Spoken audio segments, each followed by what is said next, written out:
Senator Marsha Blackburn. Senator, it's great to see you. Thank you so much for being here. What is your reaction to all of these changes in the primaries? And what you are seeing is the power of President Donald Trump. And Maria, the fact that the American people and individuals in state after state support the America First agenda. They want to see our country secure, our borders secure.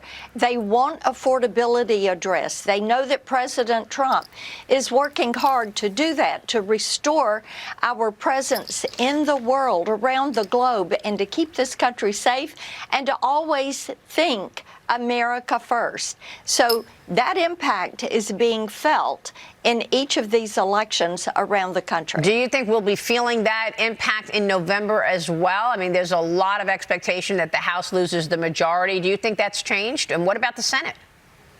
You have to look at the impact that redistricting in so many states is going to have on the House races.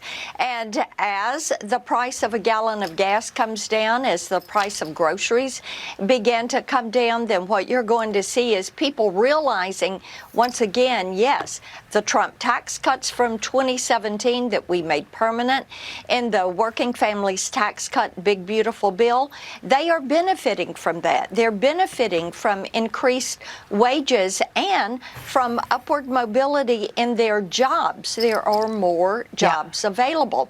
I think you're going to see that impact kick in. So you think the Republicans hold on to the Senate? What about the House? What's your take? Yes, well, with the House, I think they'll hold on to the House. You do? And yes, these are going to be tough races.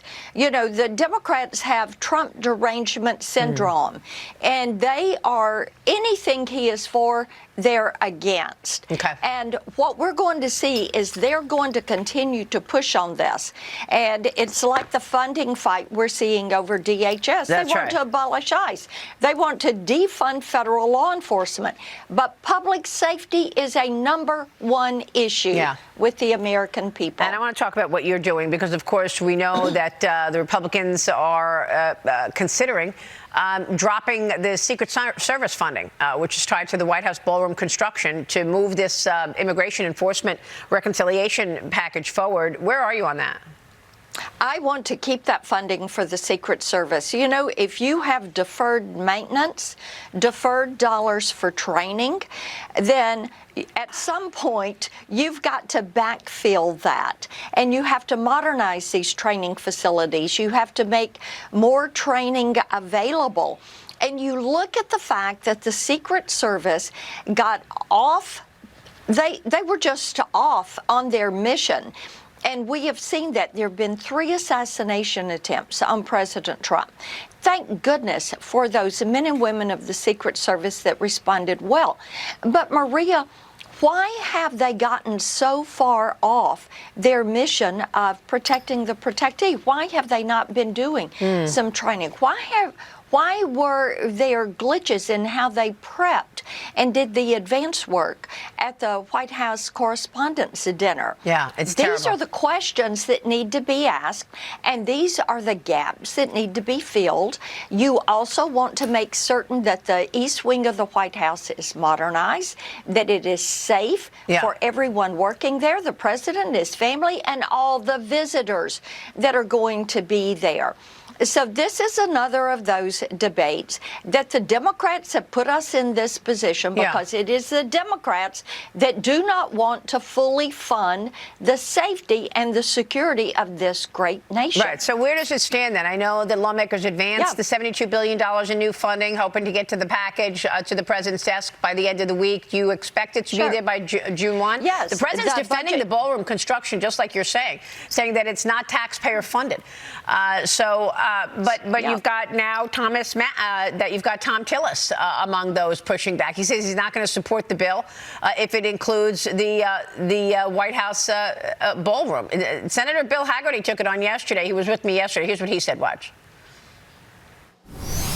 I can't articulate why one of my colleagues would withhold a vote for this. It makes complete sense to me. At the same time, that's only one vote. We just need to get past the 50-vote threshold here in the reconciliation package.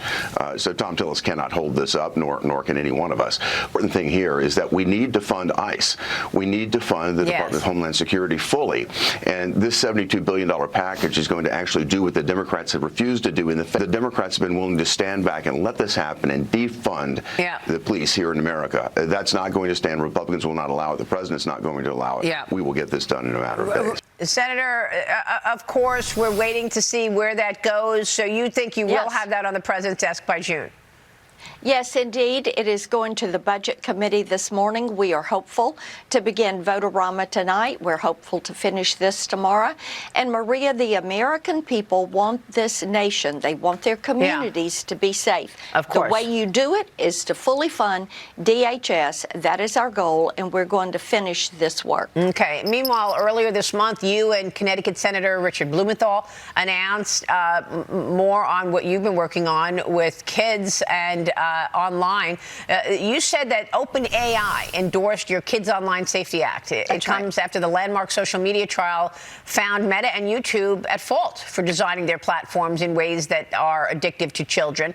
What can you tell us about this, Senator? I know you're a member of the Judiciary Committee. You've been behind this bill for a long time, and you've been pushing for safety for children online for years. What can you tell us? Yes, we had really quite a remarkable hearing last week that I chaired. This was on the New Mexico and California verdicts. Maria, what we saw is that each of these verdicts came down with a jury that agreed social media needs to have safety by design standards. They need to have a duty of care.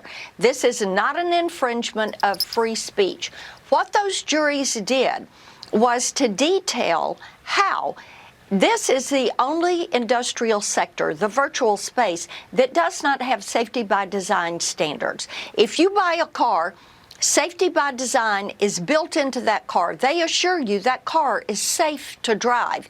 They don't tell you how to drive the car, but you don't get that safety by design in these social media platforms, in these AI platforms, and therefore these companies were held responsible for the damage done to the individuals. Yep.